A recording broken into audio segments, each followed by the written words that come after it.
Halo semuanya, malam ini kita bertemu lagi di sebuah perjalanan sunyi namun penuh makna. Saya ingin Anda bayangkan suasana hening sejenak, lampu kamar redup, kursi sedikit bergeser hingga nyaman, udara malam berhembus lembut. Malam ini kita akan menyusuri kisah yang mungkin terasa akrab di hati Anda, karena diam-diam tubuh kita sering memberi sinyal yang kita abaikan. Pernahkah ketika bangun pagi terdengar bunyi krak dari lutut? Atau tangan otomatis mencari pegangan saat berdiri dari toilet? Banyak orang menganggap itu hal biasa, sekadar tanda usia, padahal kenyataannya bisa jadi lebih dramatis. Anda mungkin tidak akan bertahan hidup bila terus menyepelekannya. Jadi, sebelum Anda merasa nyaman, luangkan waktu untuk menyukai video ini dan berlangganan. Tapi hanya jika Anda benar-benar menyukai apa yang saya lakukan di sini. Dan seperti ritual kecil kita, tuliskan di kolom komentar dari kota mana dan pukul berapa Anda menyimak ini malam. Sekarang, matikan lampu mungkin nyalakan kipas untuk suara lembut. Dan mari kita mulai perjalanan kita. Malam ini, saya sudah memasuki usia 78 tahun. Dan ya, saya masih gigih bercerita meskipun sebagian orang bertanya, "Pak, di umur segitu masih semangat begini buat apa?" Jawaban saya sederhana. Karena saya pernah menyaksikan cukup banyak air mata di ruang gawat darurat. Satu malam musim dingin tahun lalu, seorang bapak 72 tahun masuk dengan pinggul patah karena terpleset di tangga rumahnya. Permukaan batu menutup tubuhnya layaknya jebakan yang menunggu. Padahal saya dulu atlet lari. "Dok, bagaimana mungkin saya hancur begini?" Suaranya bergetar di hadapan saya. Putrinya menjelaskan bahwa beberapa hari sebelum jatuh, ia sudah susah naik tangga. Berjalan pun harus menempel dinding. Mereka mengira itu sekadar faktor usia. Ketika saya mendengarnya, jujur saja, dada saya seperti diremas, bukan hanya karena kasihan, tetapi karena tahu betapa umum kesalahan itu. Menyalahkan umur, padahal sebenarnya ada alarm tubuh yang berbunyi, hanya tidak diperdulikan. Kisah itu menjadi semacam cambuk pribadi. Meskipun saya sudah 40 tahun meneliti rehabilitasi lansia, saya seperti menonton film lama dalam diri sendiri.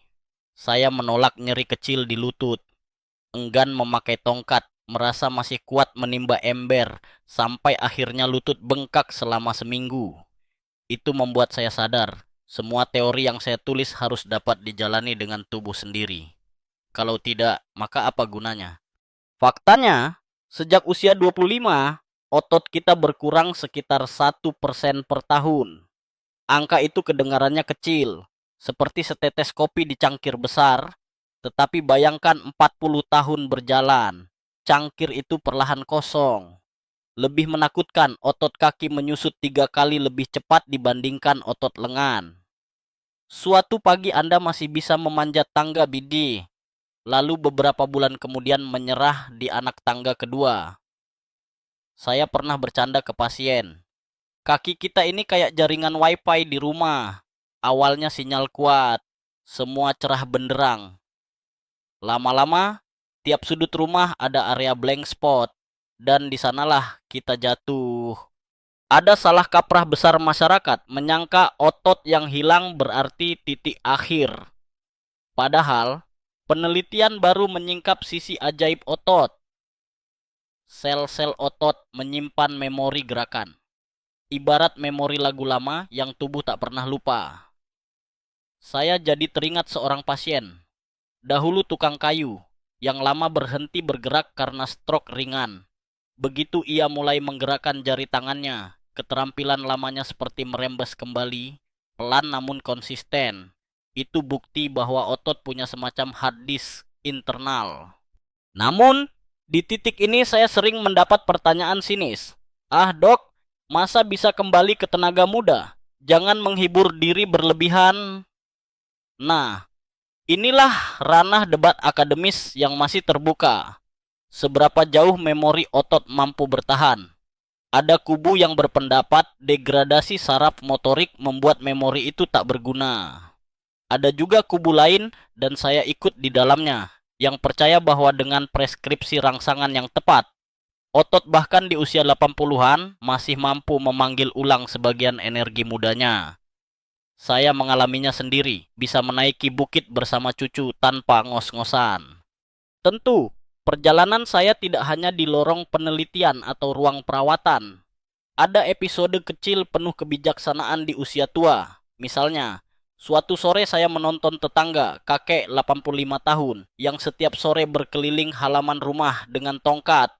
Saya sempat bertanya, apakah Bapak tidak lelah terus berjalan? Jawabannya sederhana, kalau berhenti, tanah akan segera memanggil saya masuk. Kata-kata itu menempel di ingatan saya. Sederhana tapi menggetarkan. Itu titik di mana saya menyadari, kekuatan otot bukan hanya soal jantung berdetak, tapi juga sebuah perlawanan simbolis terhadap kematian. Boleh saya selipkan satu humor ringan? Banyak orang bertanya kenapa saya masih tekun merendam kaki dalam baskom hangat setiap pagi.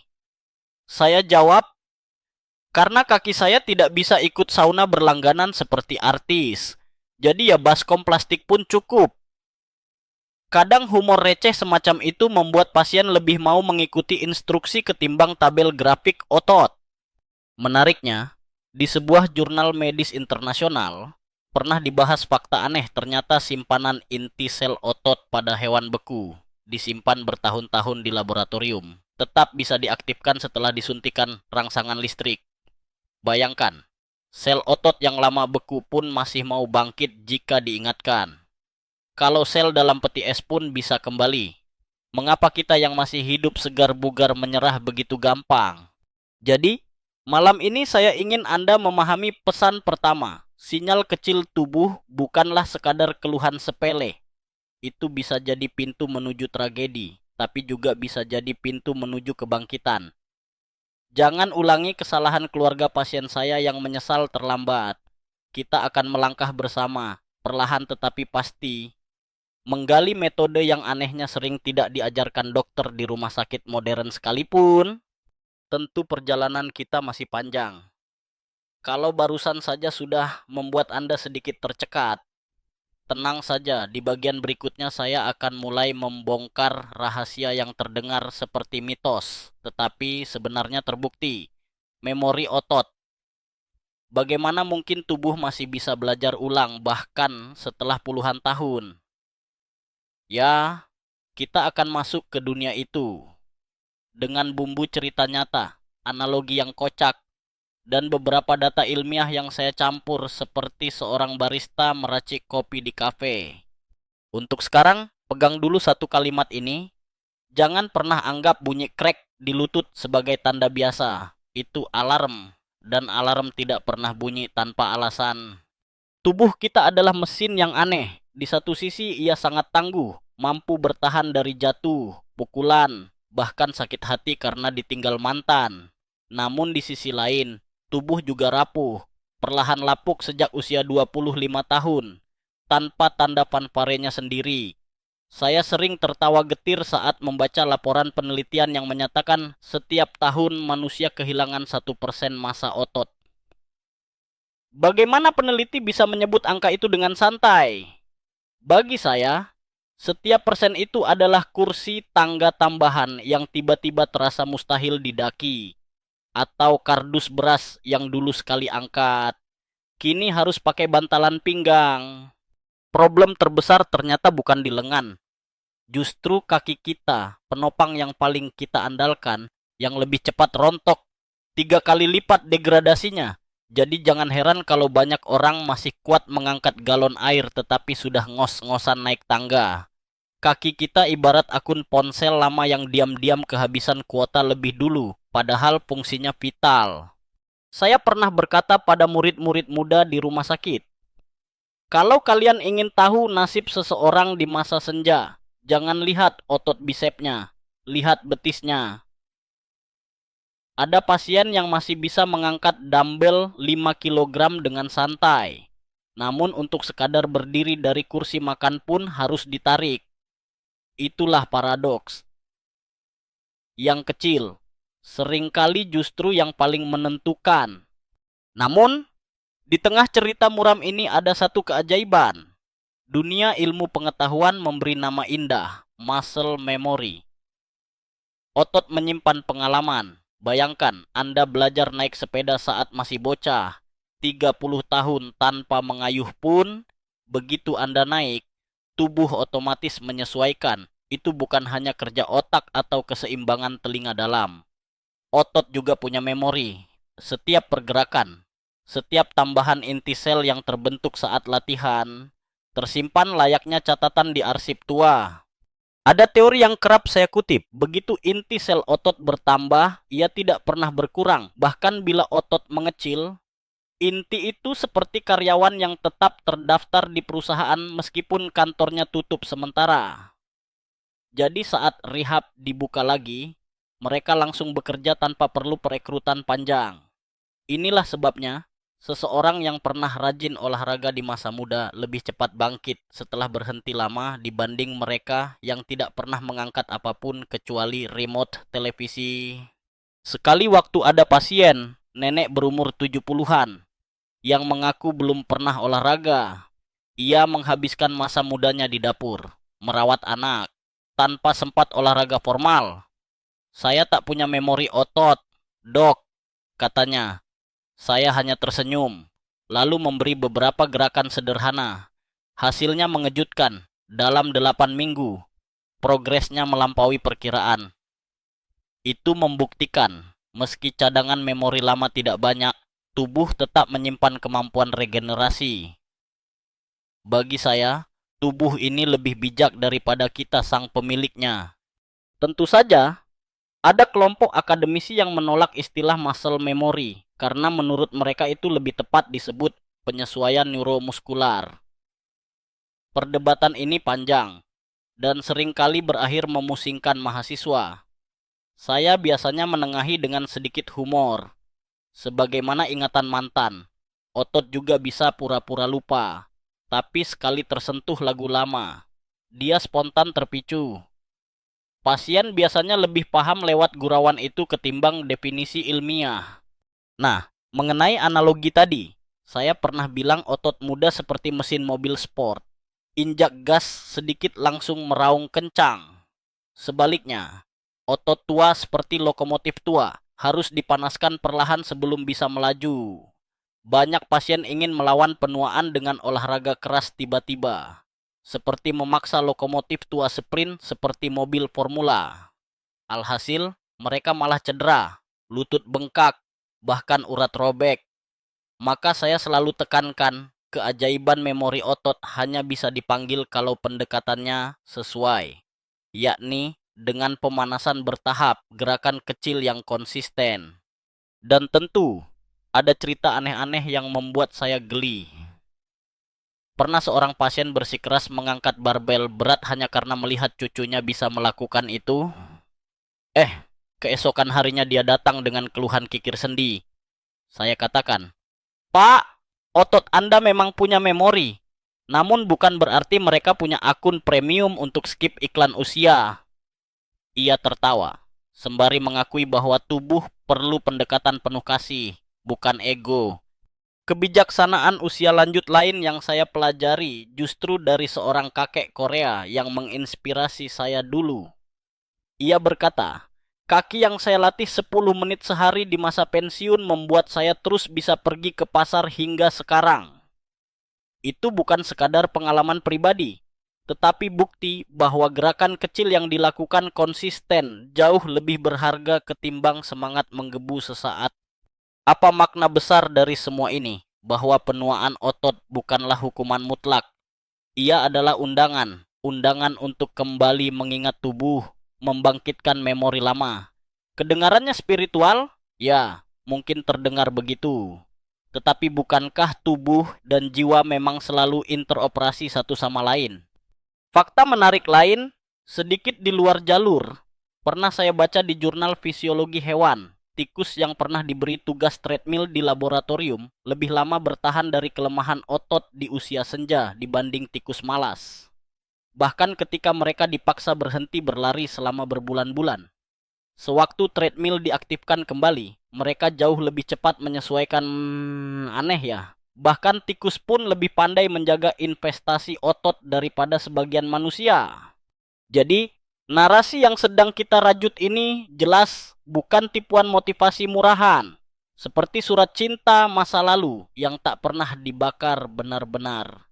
Tubuh Anda menyimpan arsip latihan yang bisa dibuka kembali. Saya pribadi menemukan kesukaan saya di sini. Setiap kali melakukan gerakan sederhana, tubuh seakan berkata, "Ah, iya, dulu aku pernah bisa ini." Sensasi kecil itu menyalakan tekad saya lebih daripada pil vitamin manapun. Namun tentu saja, jangan buru-buru merasa lega. Ingatan tubuh tidak akan bangkit dengan sendirinya. Kita harus tahu pintu yang tepat untuk mengetuknya. Dan pintu itu seringkali bukan dari otot besar yang gagah, melainkan dari otot kecil yang remeh-temeh. Percaya atau tidak, justru jari-jari kaki dan pergelangan yang dilatih dahulu akan membangunkan paha dan pinggul yang tidur lama. Di bagian berikutnya, saya akan mengajak Anda memahami mengapa urutan membangunkan otot begitu revolusioner. Bayangkan saja, Anda tidak akan menghardik teman sekamar agar bangun dengan cara menyalakan sirine, bukan? Anda akan mengusap pelan bahunya. Sama, otot kita juga butuh kelembutan. Pernahkah Anda mencoba membangunkan seseorang dengan cara menyalakan alarm paling keras?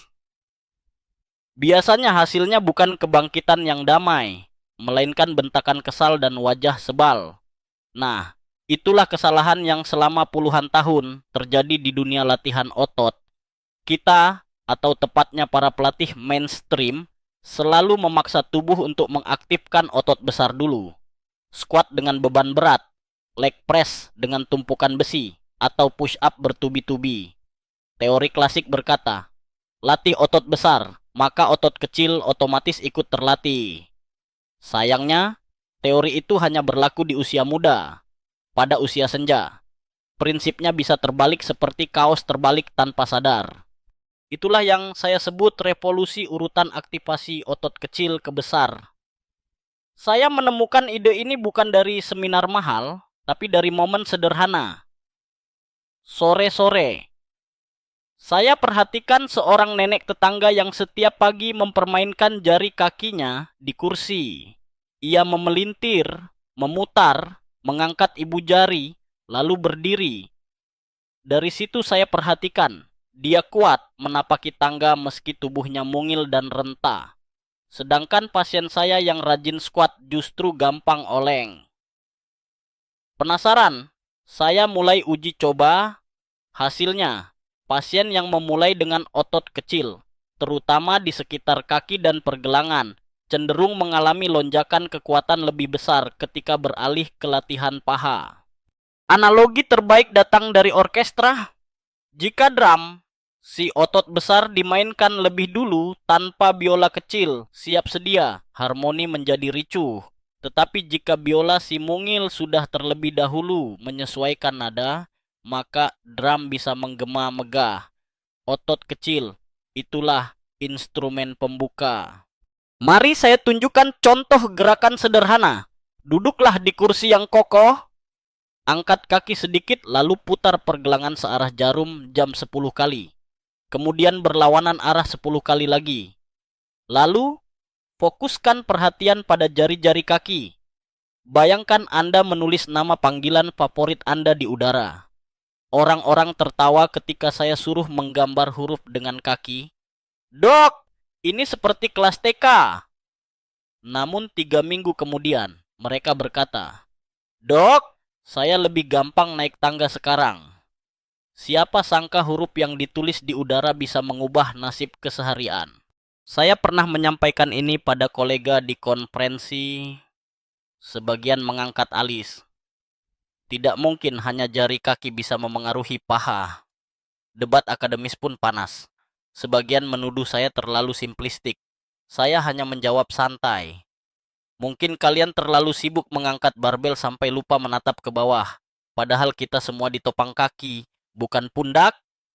Anehnya, Setelah debat itu, beberapa dari mereka coba sendiri dan kembali mengirim kabar.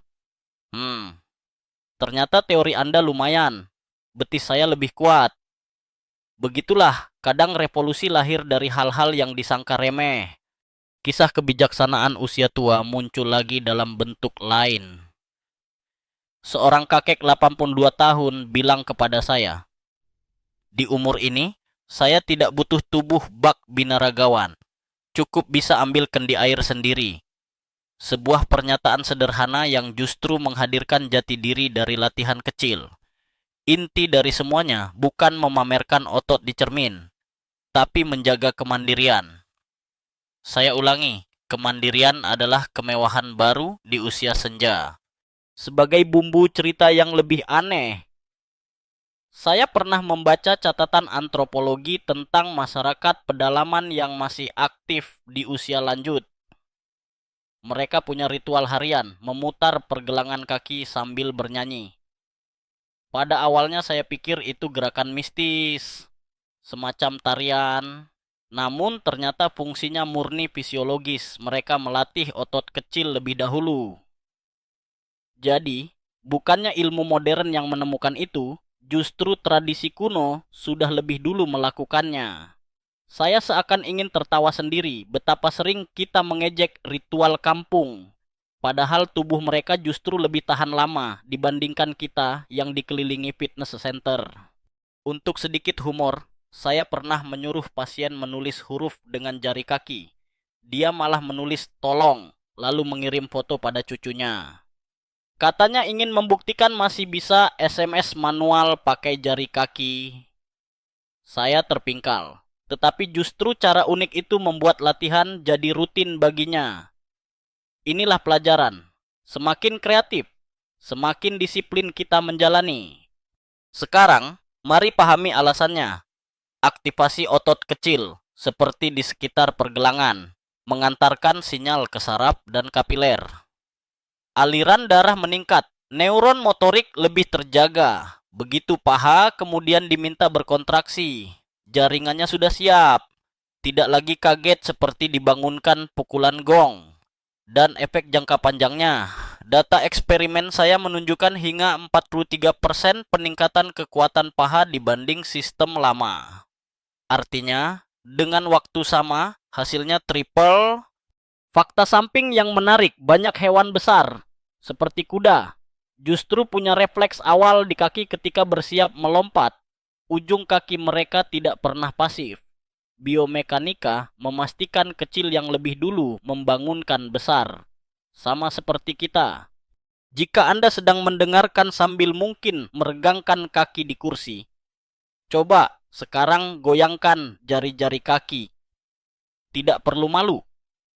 Toh tidak ada yang melihat. Kecuali mungkin kucing yang mendadak bingung melihat tuannya menari di tempat. Lakukan itu dengan sadar. Dan bayangkan, Anda sedang menyalakan saklar listrik kecil yang menerangi seluruh gedung otot di atasnya. Jadi, mari kita simpulkan sementara. Urutan benar jauh lebih penting daripada sekadar semangat menggebu. Jangan langsung squat berat. Berilah kehormatan pada jari kaki Anda dulu. Biarlah mereka memainkan lagu pembuka kecil. Barulah orkestra besar tubuh menyusul megah.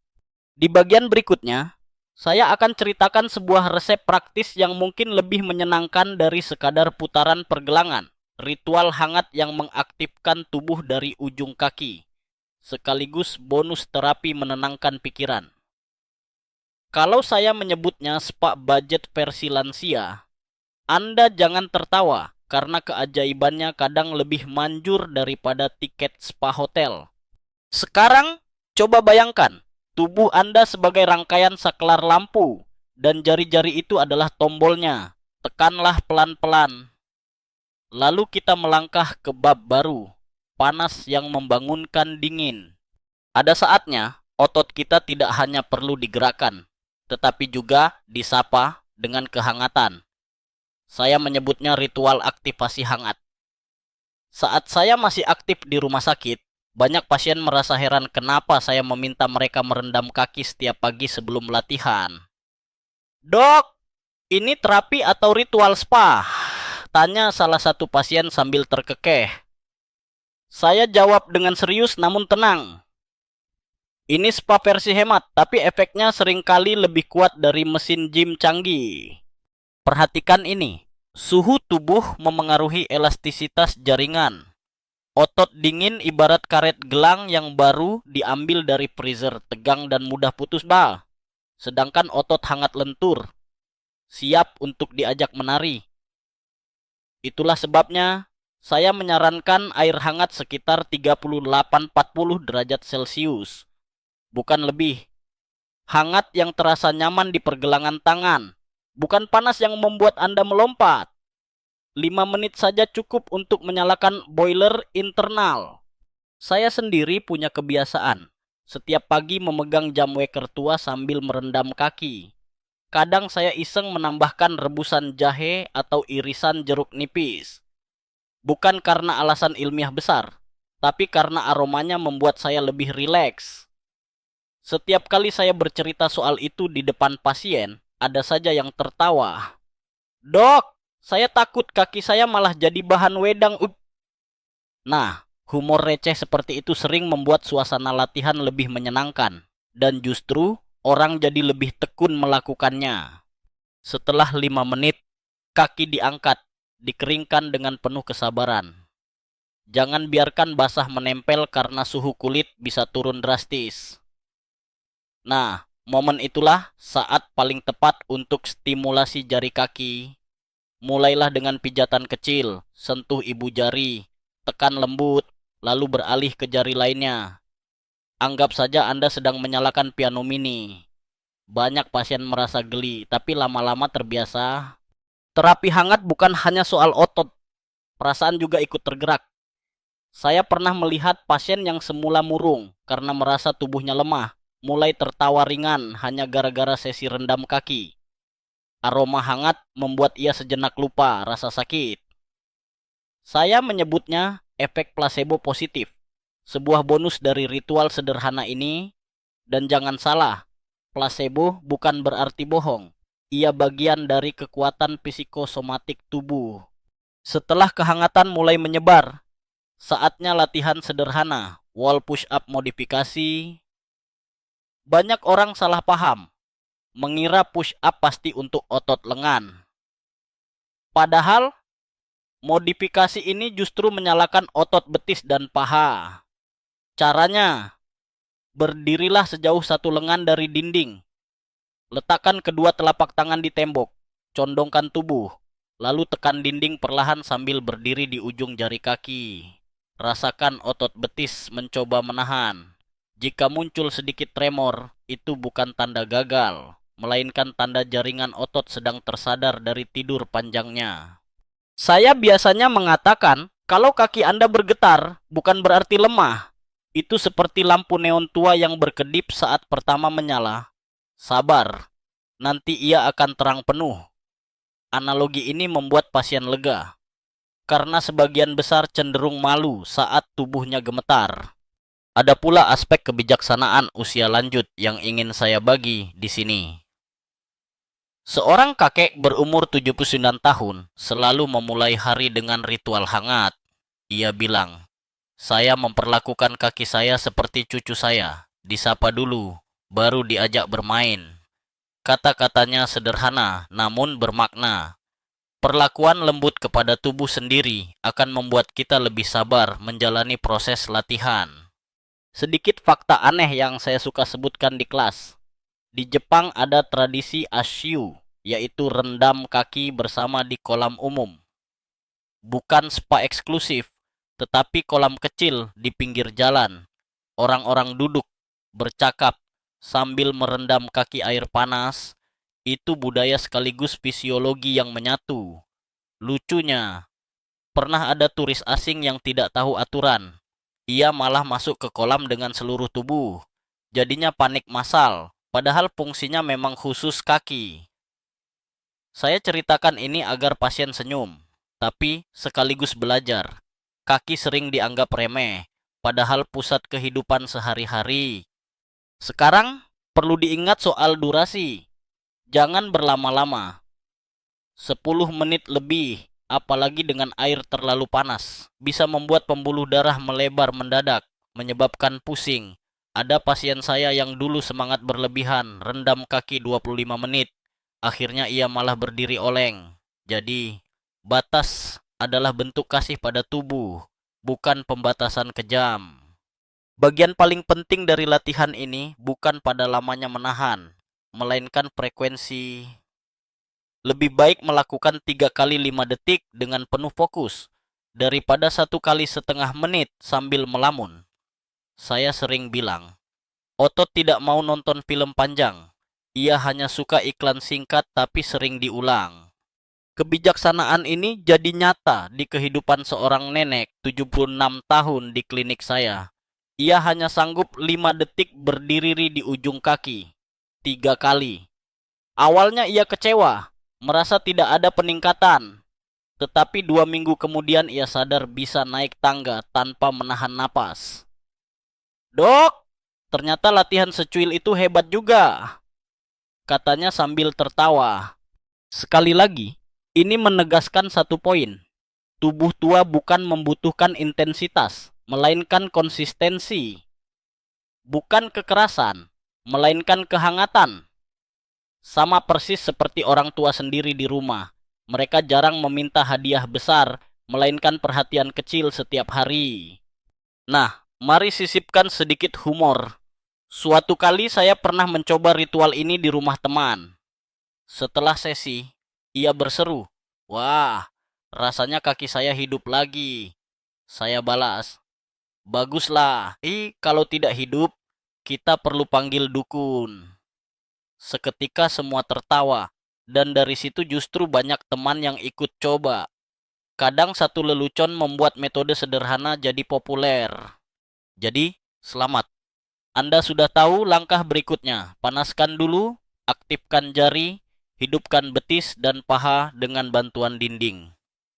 Kedengarannya seperti langkah kecil, tapi efek akumulatifnya besar.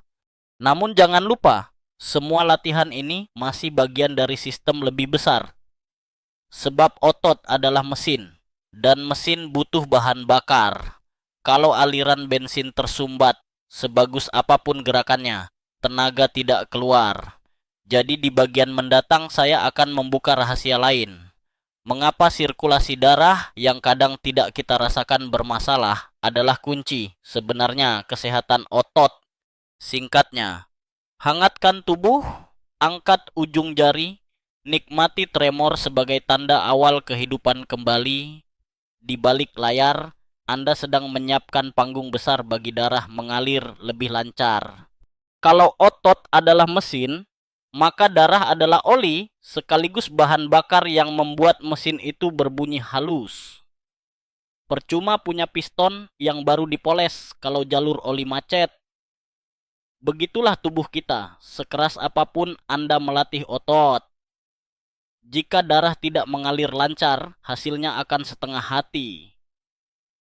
Saya sudah menyaksikan puluhan pasien menuduh dirinya lemah otot, padahal biang kerok sesungguhnya ada di sirkulasi. Salah satu masalah utama adalah posisi gravitasi. Kaki berada paling bawah, jauh dari jantung. Semakin tua, daya pompa alami pembuluh balik melemah.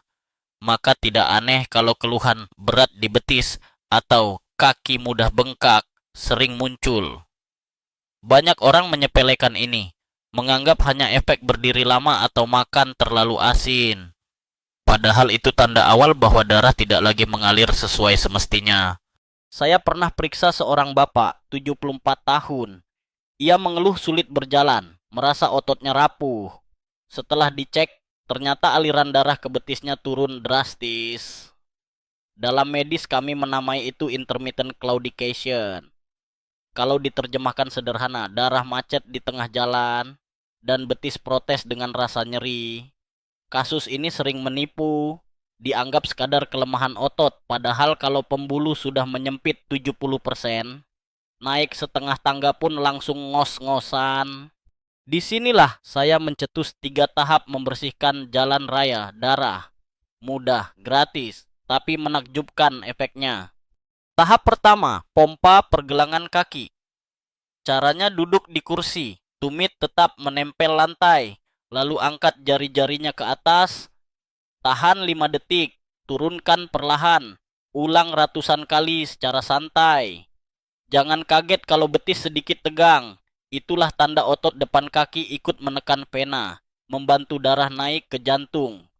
Bayangkan sedang memencet odol dari ujung tube, isi odol, darah bergerak ke atas. Saya pernah menyarankan latihan ini pada seorang ibu yang suka menonton drama Korea berjam-jam. Setiap adegan klimaks, ia refleks menekan jari kakinya. Hasilnya, tanpa sadar ia sudah melakukan ratusan kali sehari. Betisnya lebih ringan. Saya bilang, lanjutkanlah. Kalau perlu pasang drama maraton sebagai pelatih pribadi. Dia tertawa senang. Padahal diam-diam saya tahu itulah strategi paling ampuh. Memasukkan olahraga ke dalam aktivitas favorit. Tahap kedua, manfaatkan gravitasi. Berbaring di sofa, lalu angkat kaki bersandar ke dinding 10-15 menit. Saat itu, cairan limfatik sekaligus darah bergerak turun kembali ke jantung. Rasanya ringan, seperti ada balon terisi udara di betis. Ada pasien yang sampai tertidur di posisi itu. Begitu turun kakinya terasa melayang sepaya. Saya ingatkan, jangan lebih dari 20 menit, karena bisa malah membuat pinggang tak nyaman. Dan yang paling seru, tahap ketiga, terapi panas dingin bergantian. Rendam kaki 2 menit dalam air hangat 38 derajat, lalu pindah 30 detik ke air dingin 15 derajat, ulang 5 siklus. Sensasinya seperti naik roller coaster untuk betis. Pembuluh darah mengembang menyempit bergantian, efeknya sirkulasi meningkat drastis. Saya sendiri dulu skeptis sampai mencoba. Setelah 5 siklus, betis saya kesemutan nyaman, mirip efek dipijat dari dalam. Ada fakta aneh yang mungkin menghibur Anda. Di Eropa abad pertengahan, para prajurit diyakini bisa berjalan lebih jauh karena kebiasaan mereka merendam kaki di sungai dingin setelah perjalanan. Kala itu dianggap ritual spiritual. Ternyata sebenarnya terapi vaskular. Kadang kita harus tersenyum. Ilmu modern hanya memberi nama baru untuk kearifan lama. Saya masih ingat kebijaksanaan seorang nenek pasien saya. Ia berkata, sejak muda saya biasa menaruh kaki di ember dingin selesai kerja sawah. Saya tidak paham sirkulasi atau istilah medis itu. Tapi saya tahu badan lebih enteng setelahnya. Kata-kata itu sederhana namun penuh intuisi. Bukankah sebenarnya tubuh kita sering lebih tahu dibanding kita yang banyak teori ini? Namun tentu saja ada perdebatan akademis. Beberapa kolega meyakini terapi panas dingin ini hanya bekerja di permukaan, tidak signifikan ke aliran darah dalam. Saya kontra, bukan hanya sirkulasi permukaan, tapi refleks saraf juga ikut bergerak. Perdebatan itu panjang, dan hingga kini belum ada satu kesimpulan final. Namun, pasien saya menjadi bukti nyata, kaki mereka jadi lebih ringan, jalan pun lebih cepat. Ilmu yang tanpa aplikasi nyata, apa gunanya? Agar narasi ini tidak kaku, saya selipkan humor kecil. Suatu kali saya menyarankan pasien untuk merendam kaki di air bersuhu 15 derajat. Ia malah mengisi baskom dengan es batu dari kulkas penuh. Saat mencelup, ia teriak seperti habis kena prank. Saya harus tertawa lebih dulu sebelum menjelaskan. Pak, terapi ini bukan ice bucket challenge. Cukup air dingin keran. Dari situ ia belajar, sirkulasi butuh stimulasi, bukan penyiksaan. Poin terpenting, Anda tidak perlu treadmill berjam-jam untuk memperbaiki sirkulasi. Bahkan saat menonton televisi, kaki bisa bekerja sendiri. Ulang ratusan kali, aliran kembali lancar. Tidak menangkap pesan ini sama saja dengan mengisi bensin ke mobil, lalu selang distribusinya bocor. Mesin tidak akan pernah lari kencang. Sekarang renungkanlah, otot kuat, sirkulasi lancar dalam kombinasi emas. Namun masih ada satu elemen lain yang sering dilupakan, seimbang. Mayoritas kecelakaan lansia bukan karena otot terlalu lemah, melainkan karena keseimbangan buyar. Jadi di bagian berikutnya, saya akan bawa Anda untuk masuk ke ranah rasa ruang, organ vestibular, dan cara melatih kecanggungan agar bisa berubah jadi kestabilan. Sementara itu, pesan saya malam ini, nikmati betis Anda seperti tabung odol. Tekan perlahan, ulang setiap hari. Jangan menunggu penuh sesak dulu, baru dikeluarkan. Dengan konsistensi, Anda akan merasa betis tidak lagi terikat beban, melainkan seolah punya pompa listrik internal yang bekerja sepanjang hari. Sejujurnya, sebagian besar pasien jatuh itu bukan karena otot mereka sudah sepenuhnya kosong, tetapi karena tubuh mereka kehilangan kemampuan untuk merasa ruang. Keseimbangan itu bukan sekadar berdiri tegak, tetapi drama kompleks antara telinga bagian dalam, indera penglihatan, otak kecil jadwa, dan otot kita sendiri. Begitu komunikasi mereka kacau, tubuh langsung jadi seperti orkestra tanpa konduktor. Masing-masing alat bunyi sendiri dan hasilnya kakofoni tubuh alias jatuh tersungkur. Mungkin Anda pernah melihat orang tua tampak goyah ketika menoleh terlalu cepat atau ketika lampu kamar mati tiba-tiba. Itu bukan semata faktor umur, melainkan interaksi sensorik yang kacau. Saya ingat betul kasus seorang nenek berusia 80 tahun.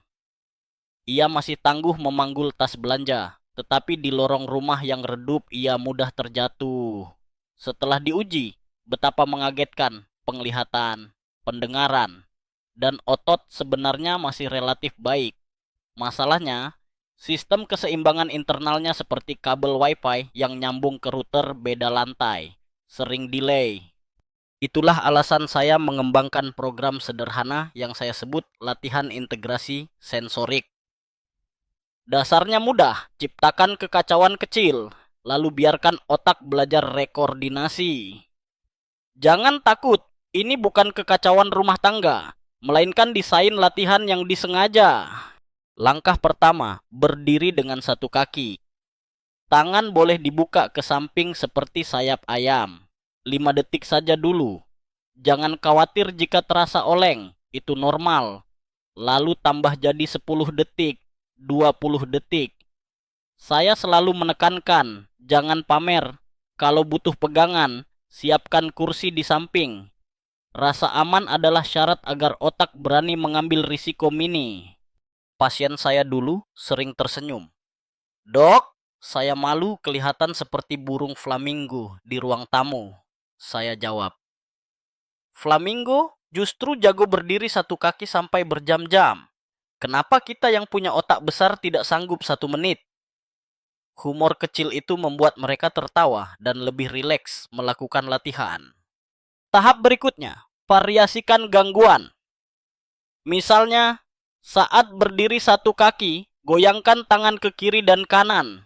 Ini mengganggu pusat gravitasi. Otak harus menyesuaikan atau cobalah memejamkan mata. Wah, inilah momen sering bikin pasien panik. Begitu mata terpejam, ternyata banyak yang hanya bertahan 2 detik. Itu bukti betapa kita terlalu bergantung pada penglihatan. Sistem sensorik lain jadi malas bekerja. Saya bilang, justru inilah waktunya membangunkan mereka. Dalam catatan ilmiah disebutkan, latihan menutup mata memaksa telinga dalam dan otot memberi informasi lebih detail. Saraf vestibular di dalam telinga itu sebenarnya mirip giroskop pada ponsel kita. Bayangkan kalau ponsel tidak pernah dipakai mode kompas, lalu suatu hari dipaksa, awalnya kacau, lama-lama terbiasa. Begitu juga tubuh kita. Ada cerita kebijaksanaan seorang kakek di kompleks saya. Setiap senja ia suka berjalan pelan di halaman sambil memutar kepala ke kiri dan kanan supaya hidup tidak pusing. Tanya saya bergurau. Dia menjawab, supaya saya merasa bumi ini bulat, bukan hanya jalan lurus. Kalimatnya sederhana tapi dalam. Ia melatih keseimbangan sekaligus membuka perspektif hidup. Betapa sering kita lupa melatih keseimbangan pandangan, hanya fokus ke depan tanpa mau menoleh kanan kiri. Untuk bumbu fakta aneh, Pernah dilakukan riset di Kanada, di mana para relawan diminta berjalan di ruangan gelap sambil hanya mengandalkan suara yang diputar. Hasilnya aneh, sebagian besar akhirnya berjalan berputar-putar, bukan lurus. Itu bukti lain bahwa tubuh butuh integrasi sensor berbeda. Tanpa visus, tanpa orientasi, otak kita goyah seperti GPS kehilangan satelit. Masalah keseimbangan ini juga memiliki ranah perdebatan akademis. Sebagian ahli meyakini bahwa latihan keseimbangan hanya berdampak kecil dibanding latihan kekuatan. Sementara kubu lain, termasuk saya, percaya bahwa justru latihan keseimbangan menekan risiko jatuh hingga lebih dari 50%. Data penelitian populer bahkan menyebut 4 minggu program integrasi sensorik menurunkan kecelakaan lansia setengahnya. Namun tak semua akademisi mau terima. Mereka menganggap statistik bisa manipulatif. Ya, debat akan selalu ada. Tetapi pasien yang tidak lagi jatuh, itulah data hidup yang saya pegang. Saya pernah mendengar lelucon pahit dari seorang pasien. Dok, saya dulu sering jatuh cinta, sekarang lebih sering jatuh beneran. Saya tertawa, lalu berkata, kalau sudah bisa mengurangi jatuh yang kedua, mungkin jatuh yang pertama bisa diulang. Kalimat itu ternyata memicu semangatnya. Beberapa bulan kemudian ia bisa berdiri satu kaki selama 30 detik tanpa bantuan. Keseimbangan juga punya syarat. Jangan lakukan latihan ini setelah makan berat. Kenapa? Karena darah mengalir ke perut untuk mencerna. Otak kekurangan pasokan. Hasilnya gampang pusing. Saya biasanya atur jadwal latihan 2 jam setelah makan. Ada bentuk lanjutan yang lebih seru. Berdiri satu kaki sambil menggerakkan kepala, tetapi mata tetap fokus ke depan. Cobalah sendiri. Kepala berputar kiri, kanan. Sementara mata terpaku pada satu titik, rasakan betapa sulitnya. Itulah refleks vestibulo-okular sedang ditantang. Semakin sering diasah, semakin kecil peluang jatuh di dunia nyata. Saya pernah menyaksikan momen lucu. Seorang kakek mencoba latihan ini di rumah. Cucunya datang melihat, lalu bertanya polos, kakek main drama Korea zombie ya? Kenapa kepalanya muter tapi matanya kaku? Kakek-kakek itu tertawa terbahak, dan semenjak itu menyebut latihannya mode zombie. Siapa sangka istilah konyol bikin dia jadi rajin latihan setiap sore. Maka, kalau sekarang Anda di kamar, cobalah berdiri dengan satu kaki, dekat kursi atau dinding agar aman. Rasakan bagaimana tubuh seperti sedang mencari-cari sinyal. Itulah tanda otak dan telinga Anda sedang ngobrol lagi setelah lama jarang bersilaturahmi. Latihan keseimbangan bukan hanya mencegah jatuh, tetapi juga mengembalikan rasa percaya diri. Banyak lansia sebenarnya takut pergi sendiri karena khawatir oleng. Begitu keseimbangan terlatih, mereka berani kembali ke pasar, bertemu teman, hidup lebih sosial. Dan percaya saya, rasa mandiri itu jauh lebih berharga daripada sekadar otot besar. Jadi ingatlah, keseimbangan adalah simfoni sensorik. Latihlah telinga, mata, otak, dan otot agar kembali sinkron. Dan di bagian berikutnya, saya akan ajak Anda menyelami dunia yang tak kalah penting, nutrisi. Karena sebesar apapun usaha Anda bergerak, kalau tidak ada bahan bakar yang tepat, tubuh tidak akan memiliki bahan bangunan untuk membangun otot baru. Mari siapkan meja makan kita sebagai laboratorium kecil menuju keajaiban ototi. Sementara itu, jadilah flamingo beberapa detik sehari. Biar orang lain melihat aneh, setidaknya Anda tidak mudah jatuh esok hari. Mari jujur dulu, tidak ada otot yang bisa muncul begitu saja hanya dengan latihan. Sama seperti tidak ada rumah bisa berdiri hanya karena orang rajin menggali tanah. Kita butuh bahan bangunan bidomol. Dan dalam tubuh kita, itu berarti protein. Nah, sampai beberapa tahun lalu, jumlah protein yang dianjurkan bagi orang tua relatif rendah. Tapi penelitian terbaru mengguncang dunia gizi. Rekomendasi baru mengatakan untuk setiap kilogram berat badan, lansia sebaiknya mengasup 1,5 gram protein. Bayangkan, itu 50% lebih tinggi dibanding anjuran konvensional. Saya masih ingat betul ketika saya sampaikan informasi itu di ruang seminar, seorang kolega muda nyeletuk, "Aduh, bagaimana mungkin nenek-nenek bisa makan sebanyak itu? Dok, mereka biasanya saja sulit menghabiskan seporsi nasi kecil." Betul, kendala terbesar bukan pada teori, tapi praktik. Lansia biasanya nafsu makannya menurun. Maka, strategi cerdas diperlukan. Contoh sederhana, split meals. Artinya, sumber protein dibagi dalam porsi kecil 3 kali sehari. Tidak perlu mengejar 90 gram langsung sekali makan, cukup 25-30 gram tiap sesi. Tubuh lebih mudah mencernanya. Sama seperti kita menonton serial drama, lebih mudah diserap kalau dibagi jadi beberapa episode, bukan sekali duduk menonton 16 jam. Kemudian datanglah aktor utama bernama Leucine. Jangan bayangkan ini nama idol K-pop. Leucine adalah asam amino khusus yang menjadi kunci mobil dalam mesin sintesis otot. Tanpa leucine, protein Anda hanya mondar-mandir tanpa bisa masuk ke gudang otot. Banyak pasien berkata, "Saya sudah makan daging tiap hari, tapi kok tidak juga bertenaga." Setelah saya periksa, ternyata konsumsi leusinnya minim. Disinilah susu whey protein atau protein serum susu keluar jadi pahlawan. Dalam 1 sendok takar 20 gram protein, kandungan leusinnya 2,3, cukup untuk memicu muscle protein sintesis. Bandingkan dengan nasi atau kacang polong, leusinnya jauh lebih sedikit. Tidak heran orang yang mengonsumsi whey protein pulihnya lebih cepat. Saya cerita sebuah kisah nyata. Ada seorang nenek berusia 81 tahun yang tubuhnya kurus sekali, berat hanya 45 kilo. Ia sudah dicoba diberi vitamin di rumah sakit, lalu berbagai suplemen, tetapi tidak banyak membaik. Setelah saya susun pola makan dengan tambahan 20 gram whey sesudah sarapan, 20 gram seusai olahraga ringan, dan 20 gram setelah makan malam. Dalam 3 bulan beratnya naik jadi 52 kilo. Tidak hanya angka bobot yang berubah, tetapi wajahnya jadi lebih cerah dan ia mampu menarik keranjang belanja sendiri ke pasar. Perubahan itu membuatnya menangis haru. Ada kebijaksanaan yang saya pelajari dari prosesnya.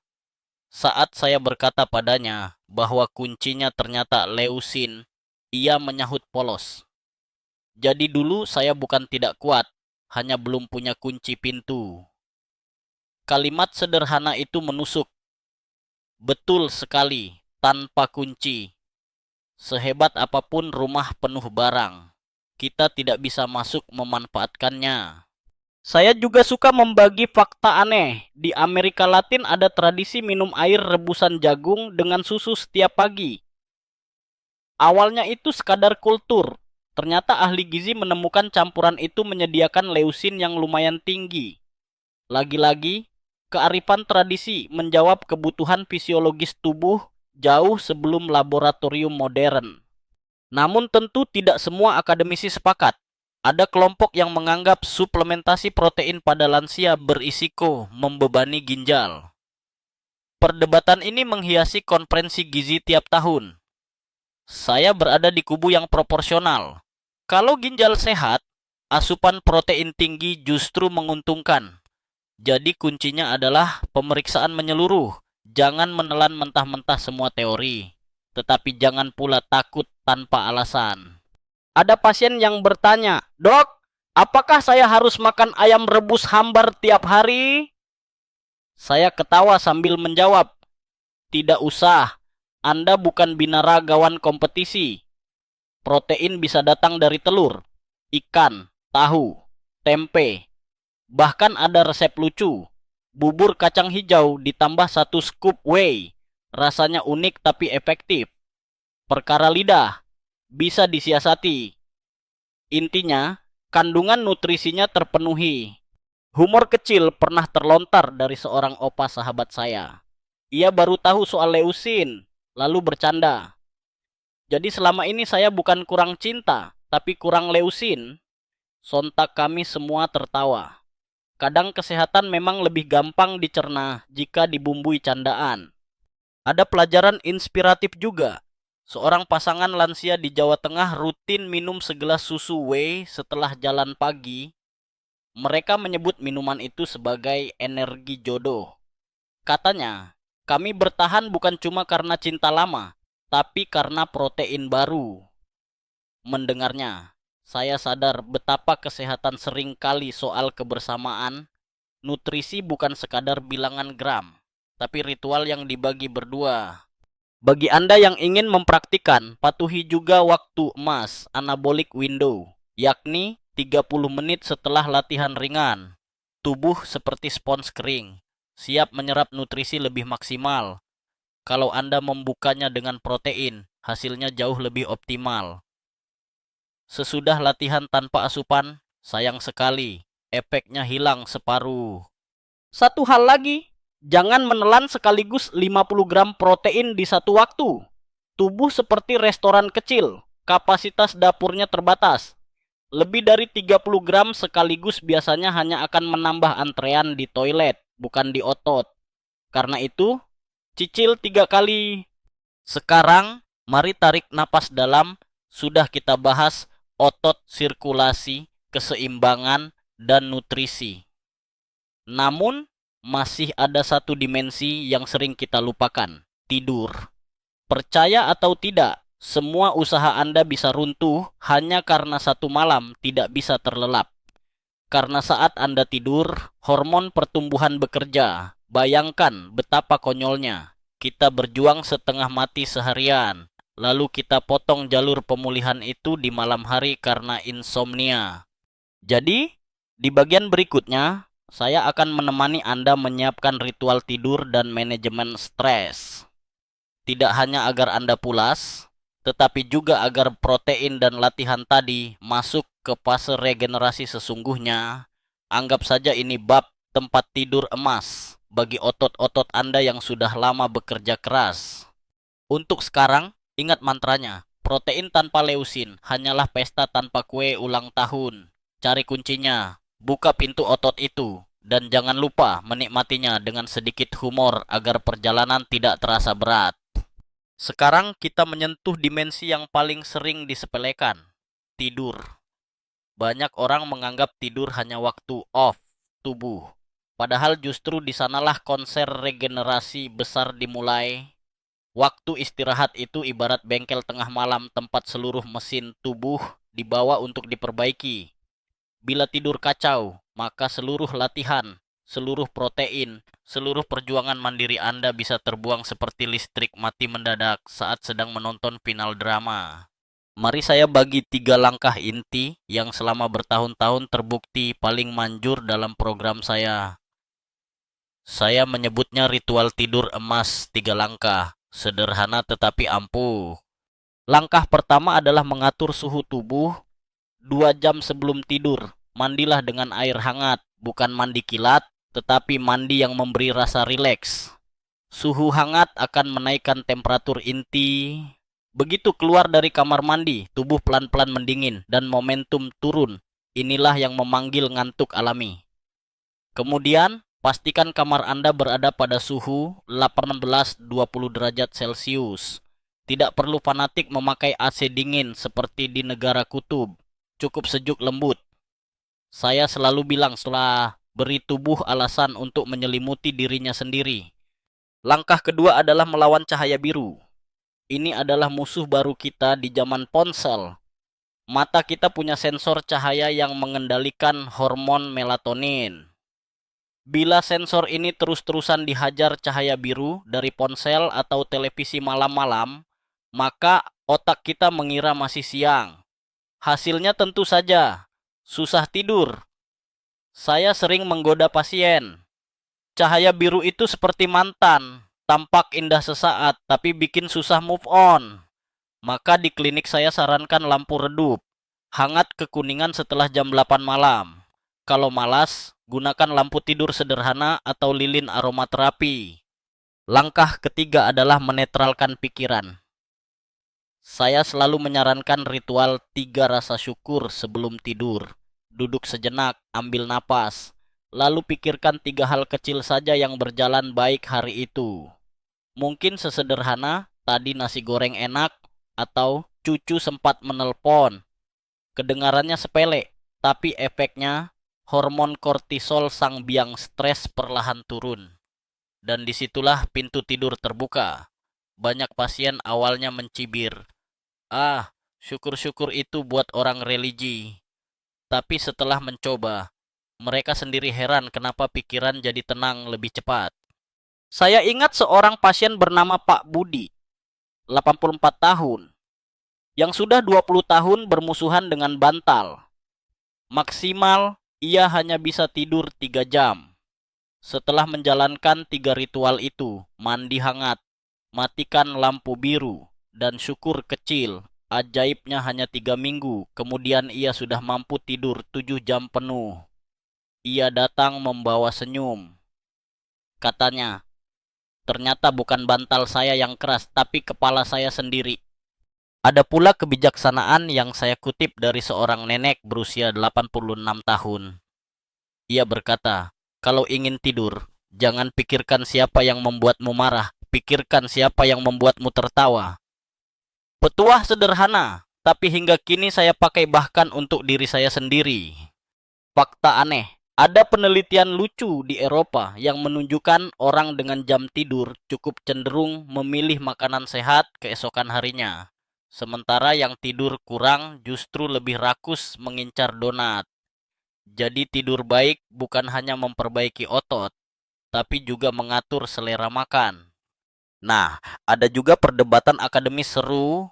Ada pihak yang berargumen bahwa suplementasi hormon melatonin berbentuk pil adalah jawaban instan. Sayangnya, saya tidak sepenuhnya setuju. Betul, melatonin bisa membantu sesaat, tetapi tanpa perubahan gaya hidup, efeknya jangka panjang minim. Sama saja seperti menyalakan kipas angin saat rumah kebakaran, sejuk sejenak tapi apinya tetap ada. Boleh saya beri selipan humor? Seorang pasien bercerita bahwa ia menerapkan aturan no ponsel setelah jam 8 malam. Tapi akhirnya ia malah menghabiskan waktu berdebat dengan istrinya karena memaksa merebut remote TV. Saya katakan, "Kalau begitu, ganti saja ritual syukurnya. Hari ini saya masih punya remote rebutan." Kami tertawa bersama. Tawa itu sendiri sudah menurunkan tensi stres mereka.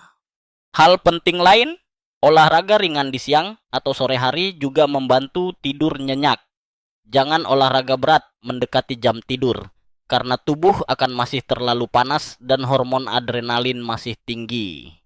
Jika strategi ini konsisten dijalani, hasilnya luar biasa. Pasien lebih segar, semangat bangun, dan otot yang dilatih di siang hari mendapat kesempatan untuk diperbaiki malamnya. Ingatlah, bukan saat Anda mengangkat beban otot membesar, tetapi saat Anda tidur. Itulah logika sederhana yang sering dilupakan. Mari tarik satu kesimpulan sementara. Tidur bukan kemewahan, bukan kelemahan, tapi bagian dari paket kekuatan. Tentu, tidur saja tidak cukup. Stres sehari-hari bisa tetap melubangi kesehatan. Karena itu saya menyiapkan bab berikut tentang teknik sederhana menenangkan pikiran, meditasi ringan, bahkan rahasia keseharian seperti bernapas lebih panjang daripada mengeluh. Percayalah, itu akan memberi tenaga lebih besar daripada kopi ketiga Anda di pagi hari. Jadi, tutuplah gawai Anda lebih awal, mandilah air hangat, bisikkan syukur sederhana ke dalam hati. Kemudian lepaskan kendali. Biarkan hormon pertumbuhan masuk bekerja, mengisi setiap serabut otot dengan kehidupan baru. Di bagian selanjutnya, kita akan belajar bahwa bukan hanya tidur yang harus damai, tetapi pikiran pun harus terjaga dari riuh stres. Tanpa itu semua, apa yang sudah kita rangkai sejauh ini hanya akan jadi bercandaan metabolisme semata. Untuk malam ini, cukup tahu bahwa tidur Anda adalah gym rahasia yang selalu gratis, tersedia setiap malam, dan sangat jarang orang mau memanfaatkannya. Setelah membicarakan tidur dan ketenangan pikiran, Mari kita melangkah ke akar yang sering luput dari perhatian keluarga. Saya sudah berpuluh tahun mendampingi lansia yang berjuang sendirian dengan tekad keras, namun seringkali perjuangan itu berhenti di tengah jalan. Penyebabnya sederhana, tanpa dukungan, semangat kita cepat meleleh. Ironisnya, sebaliknya sering saya lihat lansia yang mungkin tidak sekencang berlatih, tetapi punya pasangan setia di samping, justru lebih konsisten dan memperoleh hasil nyata.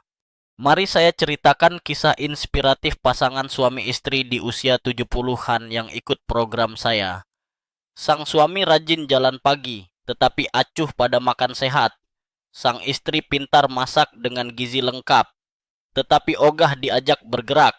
Mereka datang sambil saling menyalahkan, suaminya berteriak, "Saya sudah olahraga, tapi badan begini saja karena makananmu salah." Sang istri membalas, "Bukan masakanku, itu karena kamu malas duduk sebentar." Saya hanya tersenyum, lalu memberi tantangan.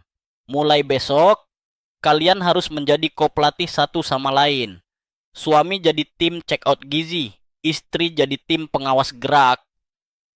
Awalnya lucu, mereka bahkan membuat papan tulis kecil di dapur untuk mencatat kegiatan. 2 bulan kemudian hasilnya mengejutkan. Tensi lebih stabil, berat badan lebih terkontrol, dan yang lebih penting wajah mereka kembali cerah. Itu sebabnya saya selalu mengatakan kesehatan lansia harus menjadi proyek keluarga, bukan proyek individu. Jika dikerjakan sendiri, itu seperti bermain catur melawan 10 lawan sekaligus. Tapi jika anak, cucu, dan pasangan ikut hadir, tiba-tiba papan catur tidak terasa menekan, melainkan arena permainan. Ada kebijaksanaan yang sangat saya sukai dari seorang kakek 83 tahun yang merawat istrinya. Ia berkata, "Saya kuat bukan karena otot, tapi karena ada orang di samping saya yang mengingatkan kalau saya lupa." Kalimat sesederhana itu meluruhkan setiap argumen medis. Mungkin itulah definisi asli dari kekuatan. Berbicara soal fakta aneh, penelitian di barat menunjukkan lansia yang hidup bersama pasangan atau keluarga memiliki usia rata-rata lebih panjang, hingga 7 tahun dibanding yang hidup benar-benar sendirian. Bukan karena makanannya lebih baik atau rumahnya lebih sehat, tetapi karena ada yang menegur, mengingatkan, atau sekadar menemani tertawa. Ya, tertawa ternyata bisa sekuat vitamin.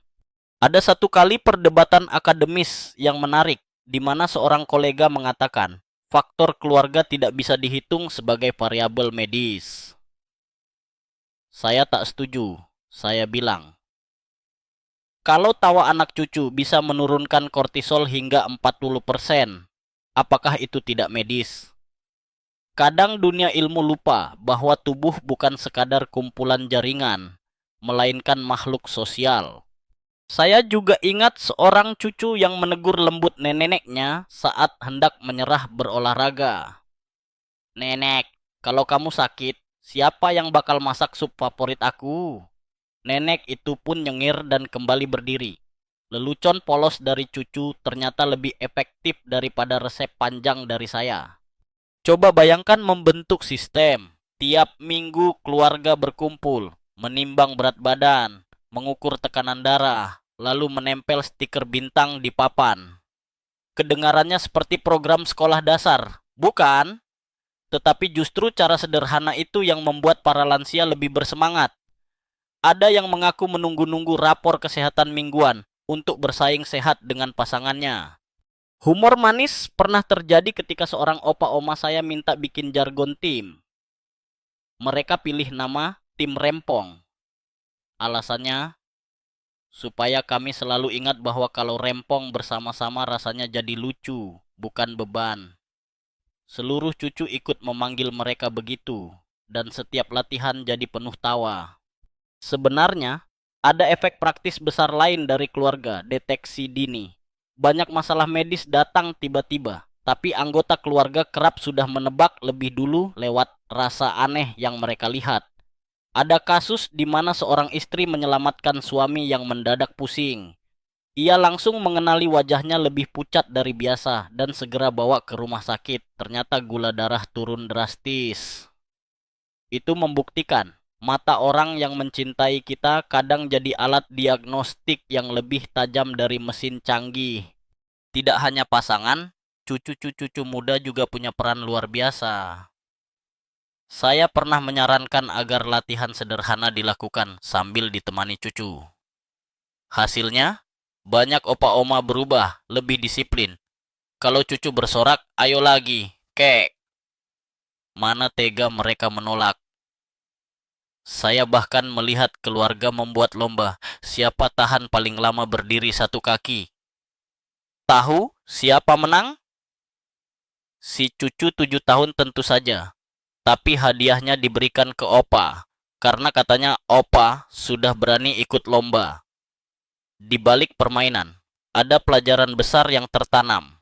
Kesehatan itu bisa dikejar dengan riang, bukan hanya dengan serius. Mari saya tutup bagian ini dengan gambaran yang damai. Sekeluarga di ruang tamu, opa oma merendam kaki bersama, anak mencatat hasil latihan, cucu memegang papan tulis penuh gambar bintang-bintang.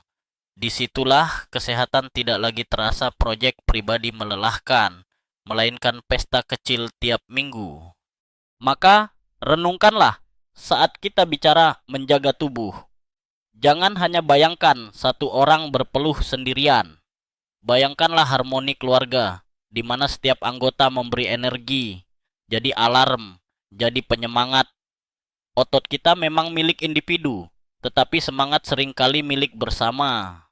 Dan di bagian berikutnya, kita akan sampai ke puncak. Refleksi pribadi saya sendiri tentang perjalanan panjang ini, bagaimana saya di usia hampir 80-an menjalani semua metode ini.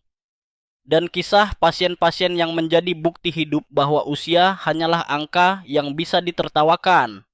Sementara ini, tariklah kesimpulan, tubuh butuh latihan, makanan, tidur, tapi juga butuh tangan orang lain yang menggenggam, dan suara lain yang mendorong.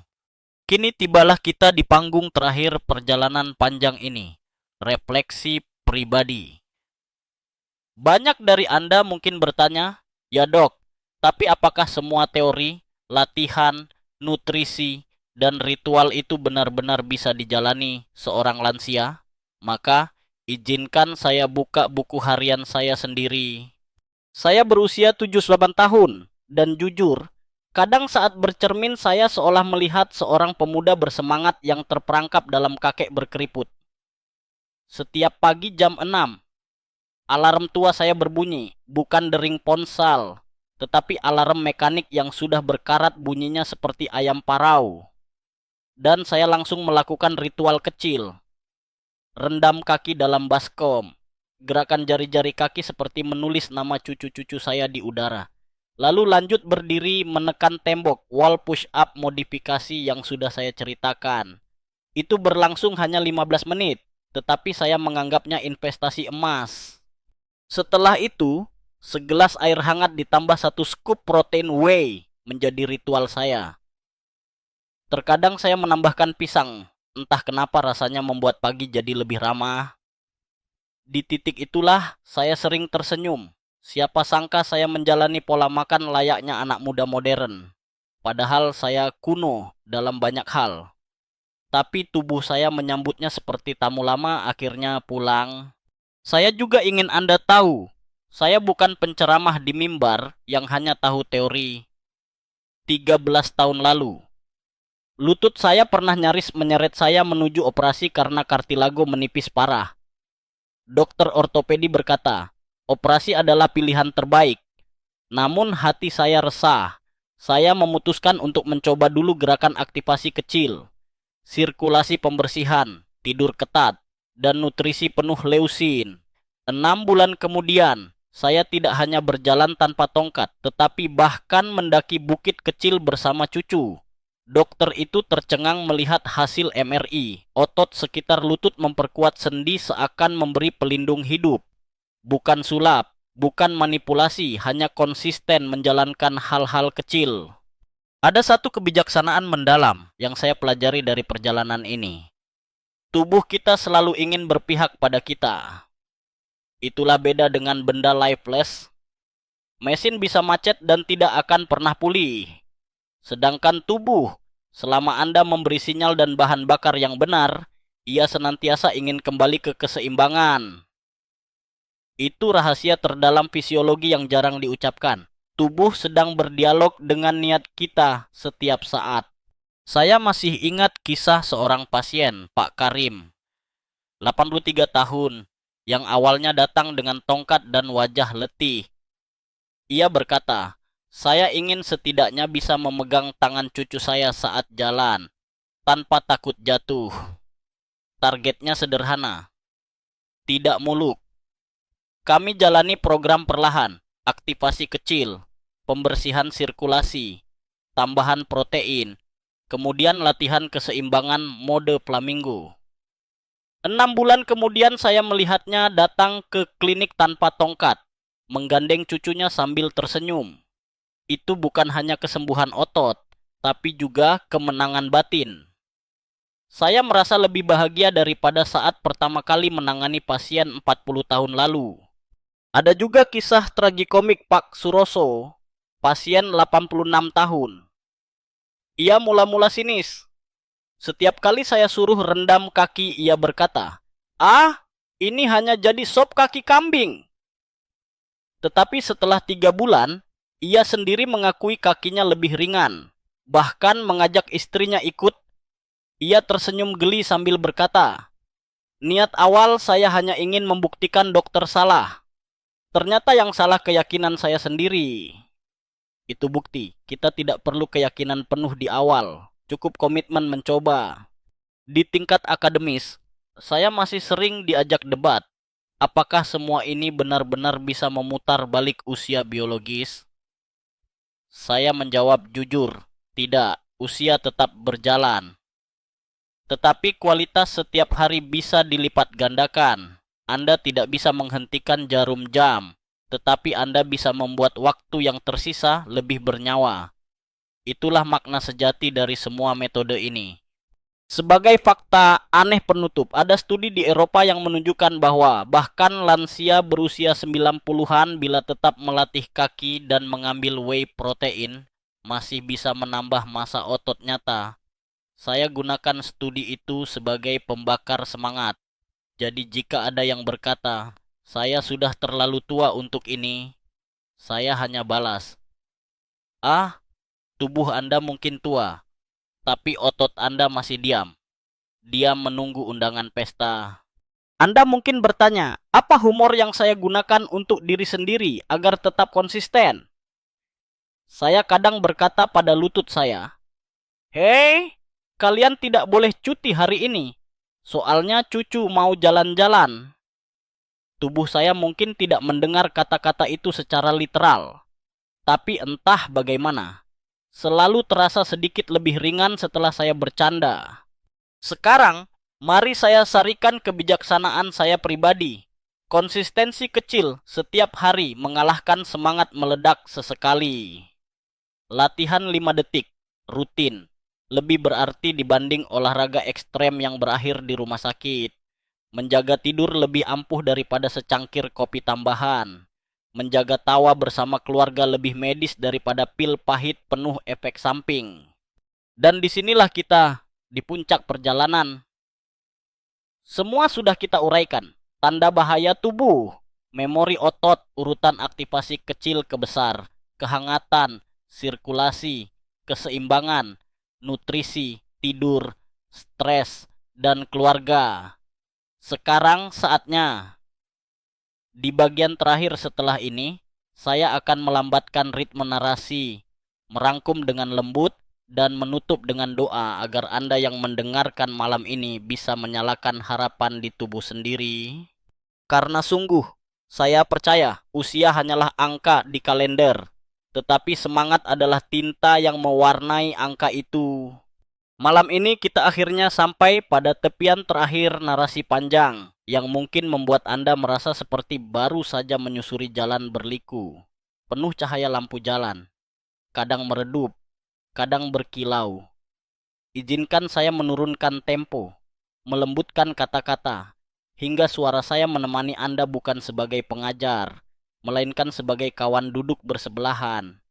Kita sudah melewati begitu banyak stasiun, dari tanda-tanda kecil, tubuh yang sering diremehkan, memori otot yang ajaib, urutan aktivasi dari kecil ke besar, ritual hangat, pembersihan sirkulasi, latihan keseimbangan, hingga nutrisi dengan kunci leucin, dan akhirnya tidur yang menjadi bengkel pemulihan. Jangan lupa pula suara keluarga yang menguatkan, tangan yang menggenggam, pelukan cucu. Semuanya adalah pilar yang membangun jembatan menuju hari-hari tua yang masih bisa dinikmati. Mari kita bayangkan sejenak tubuh kita seperti rumah tua. Ada keriput di dindingnya, cat mulai pudar, atap berderit saat angin malam lewat. Namun jika tiap hari kita menyapu lantainya, menyalakan lampunya, memperbaiki bocorannya, rumah itu tetap menjadi tempat hangat yang nyaman.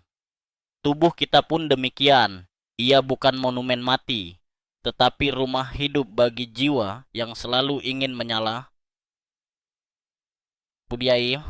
Pelajaran besar yang ingin saya sampaikan adalah bahwa tidak ada satupun yang terlalu terlambat.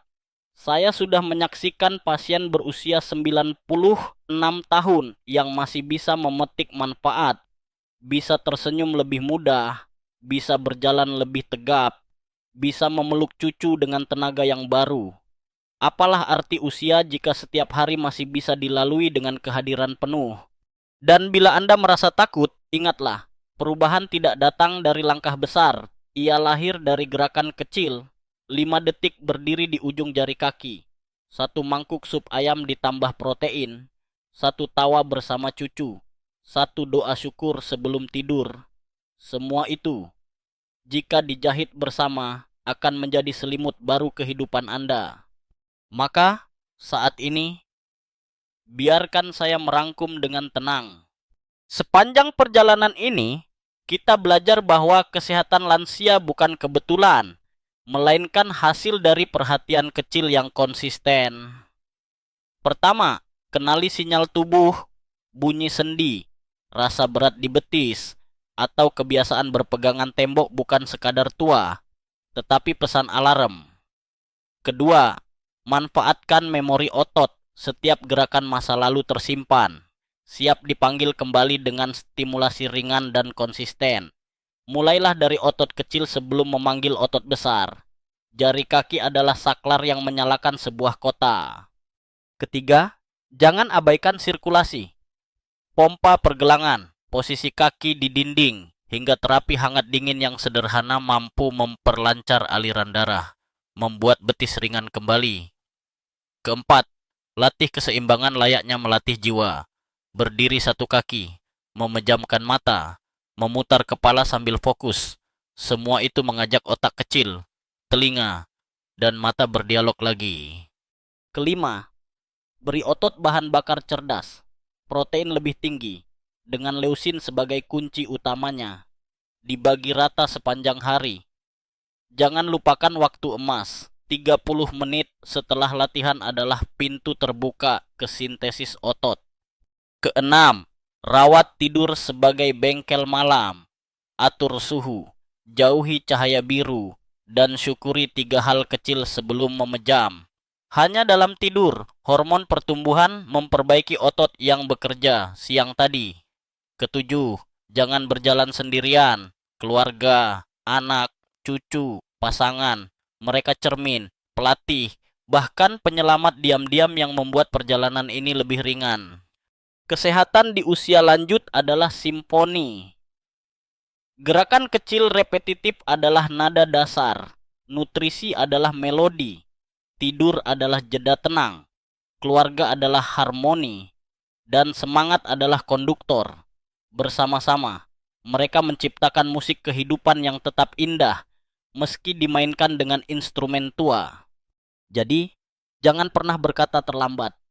Malam ini juga, pilih 1 langkah kecil, gerakan jari kaki, minum segelas susu hangat, atau sekadar tersenyum pada orang terdekat. Itulah titik awal. Sekarang tarik napas dalam, biarkan tubuh melembut. dan dapati suara ini perlahan memudar seperti senja yang menutup tirai. Ingat, tubuh Anda bukan musuh. Ia adalah sahabat lama yang terus menunggu Anda menyapanya kembali.